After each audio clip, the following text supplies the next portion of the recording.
From The Australian, here's what's on the front. I'm Claire Harvey. It's Friday, December 5, 2025. It's the case that got all of Australia talking. The Australian's investigative podcast, Shadow of Doubt, in 2023 raised serious doubts over the convictions of parents nicknamed Australia's most evil. They were accused of grotesque sexual abuse of their own daughter, but journalist Richard Guilliatt revealed inconsistencies, recovered memories, and some huge twists. Now the case is the subject of a legal petition to the Governor of New South Wales. Today, could these convictions be overturned?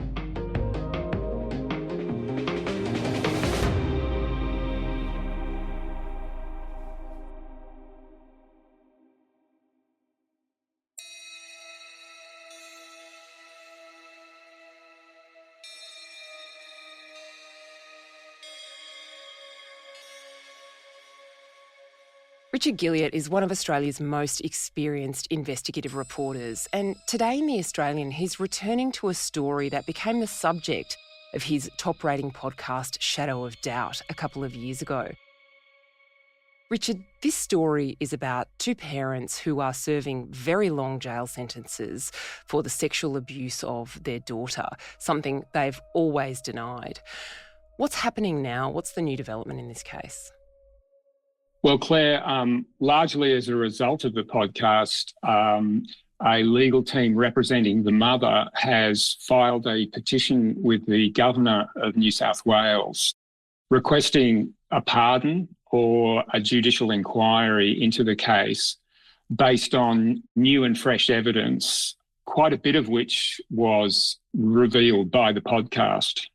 Yeah, this couple who we've called Martin and Susan Johnson, we're not allowed to identify them for legal reasons. They were convicted in the District Court of New South Wales. Then their convictions were upheld by the Court of Criminal Appeal in that state. And then the High Court declined to hear their case. This is really a last-ditch effort for them to get out of jail, isn't it? It is, and it's the same process that Kathleen Folbig used successfully, in fact, which resulted in a judicial inquiry 3 years ago, which released her after 20 years in prison for the murder of her children. So there is certainly a precedent for this sort of inquiry, not only to be held, but to show that there was, in fact, a miscarriage of justice. Kathleen Folbig, though, had the support of dozens of scientists who questioned the veracity of her conviction. This couple, Martin and Susan Johnson, are really alone, aren't they? Well, because of the nature of the crimes that their daughter accused them of, which was essentially 13 years of extremely sadistic abuse, which they say never happened, because of the nature of that, yes, they have not had a lot of support in pursuing their claims of innocence. However, this petition, as I understand it, does contain expert reports from 4 very senior medical and scientific experts who are really raising quite serious doubts about significant parts of the prosecution case.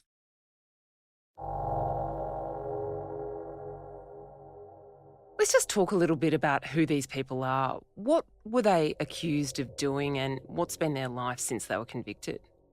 They were involved in athletics and they trained their children. They had 4 children, 3 daughters and a son. And the father was the coach and also coached a lot of other young sports people. They held sporting camps on their property over many, many years. Their daughter originally went into a psychiatric hospital because she was suffering severe depression. She said that she'd been raped by a coach, not her father, another man. And then after about 5 months of counselling and really severe suicidality, she began making allegations against her father and then began making allegations against her mother. And eventually, after about 2 years, she was basically saying that she had been sexually assaulted by her father from the age of 5 all the way through to 18 in the most sadistic way, being tortured with tools, locked in a box in the garage, held in a chicken shed. The parents were described in the media as the most evil parents in Australia when they were convicted. And the sentences were, as you might expect, extremely severe. The father is serving the longest jail term in Australian history for child abuse, 48 years, and the mother is serving a 16-year sentence. When we were working up this podcast idea, this is a story that you've worked on for many years. You're the most meticulous journalist, I've got to say, Richard, that I've ever worked with, and you think about things very deeply.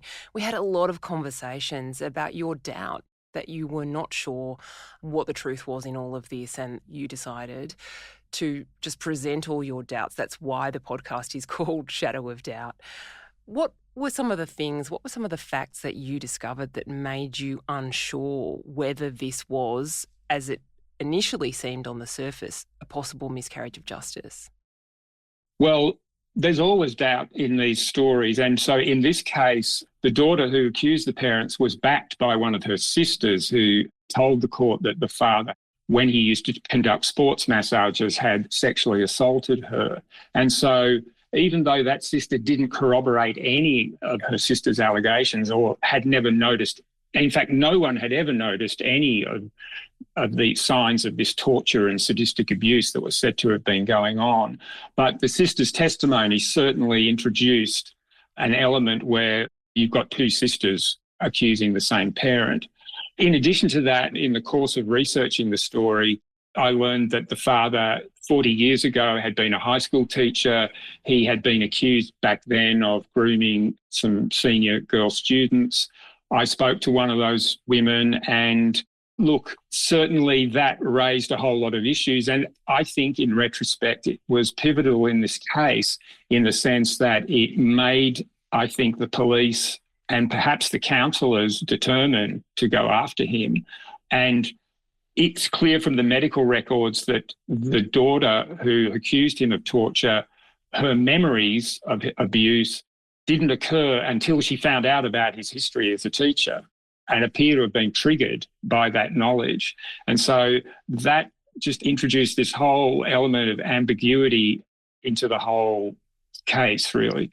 Yeah, some of those memories flooded out in or after counselling sessions.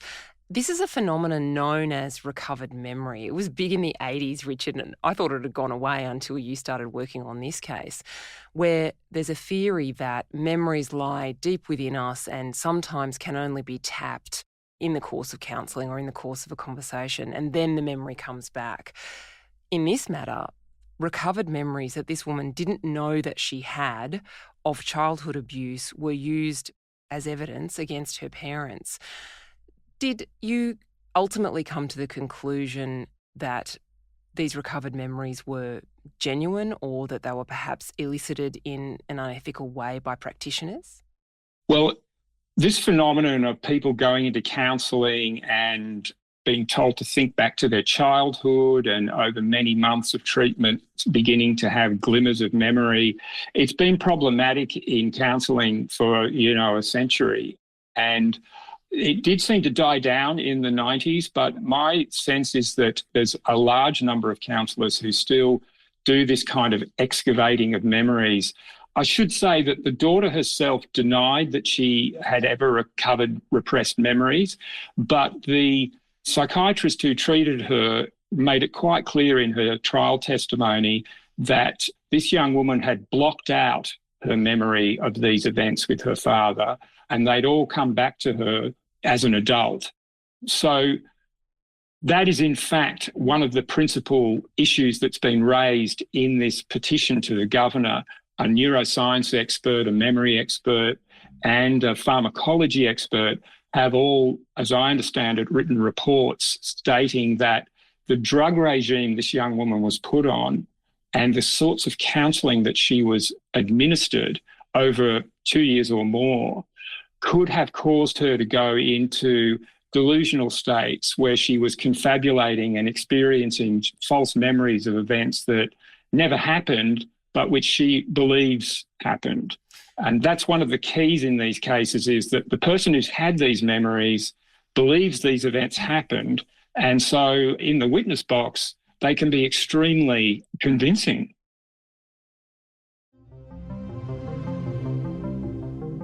Coming up, more of my conversation with Richard Guilliatt.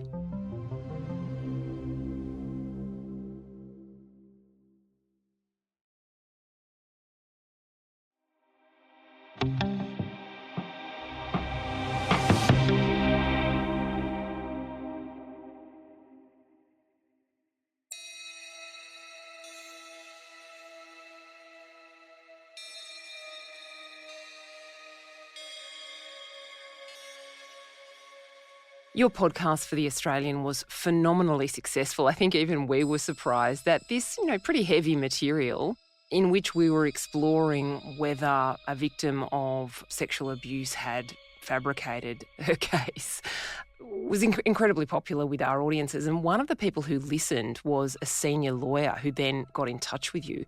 Who was that and what did she want to know? Well, in fact, a large number of people contacted me after the podcast was released. And it, first of all, was a group of psychiatrists who were extremely concerned about the material in the case and in the podcast. And they started a petition calling for a review of the case. That petition found its way to a very senior barrister in Sydney called Ragni Mathur, and she agreed to take on the mother's case pro bono. She then formed a legal team which contacted me and essentially asked me to provide them with any material I had that could be relevant to this petition that they were planning to submit to the governor. And so, look, I did that. I did have a lot of material. I had found a lot of witnesses. They were interviewed on the podcast. Some of them worked in the hospital where the young woman was treated. A lot of them were her close friends or former friends. And they, of course, were vital witnesses to events. So, yeah, I did provide quite a lot of material to the lawyers and put them in touch with people who I thought could be crucial.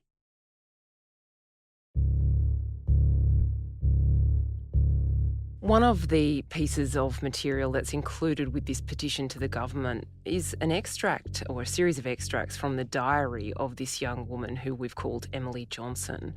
This is a diary from when she was 14 years old, and her entries, which are written in handwriting, indicate that she was being tied up and abused in this shed. That the entries say things like, January 21, next time do better. March 17, night in shed. June 19, counted 3 nights in shed, only water and chilies.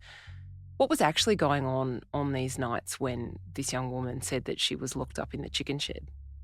Well, that was a question that was actually never really explored during the parents' trial, which is one of the things they say was a crucial lapse by their lawyers. This diary was an absolutely crucial piece of evidence because she told the police that not only had she been tortured with tools in the shed over and over again, but that she had recorded this torture in this diary and that she had buried the tools on the property and that she had recorded the burying of the tools in the diary. So about a year after she first accused her father, she produced this diary to police saying that she just found it. And then she took them to the property and they, sure enough, dug up these buried tools. So the diary authenticity is absolutely central to the case. And I decided to do a kind of a forensic sort of examination of this thing because this young woman was a very acclaimed high-performance athlete. She was in the media. Her sports results are quite widely available. And also the family, being all athletes, kept training diaries and journals and all that sort of thing. And, of course, had a lot of photos which had date stamps on them. And so I got the parents' other daughter to send me a lot of the material of that nature. And I went through this diary, and basically what it showed was that there were more than 120 entries where her account of where she was on any given day, whether it was being tortured in the shed or going interstate to compete, was just completely wrong. She had herself being tortured in the shed when her father was overseas or when she was actually in interstate competing.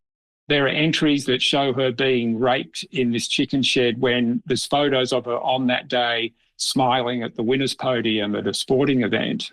And so I understand that this diary is going to be quite a crucial piece of evidence in this petition that's been sent to the governor, because if it's shown to be unreliable, then the question as to how it came to be written and the question of her credibility as a witness, I think, really becomes quite crucial in this whole case.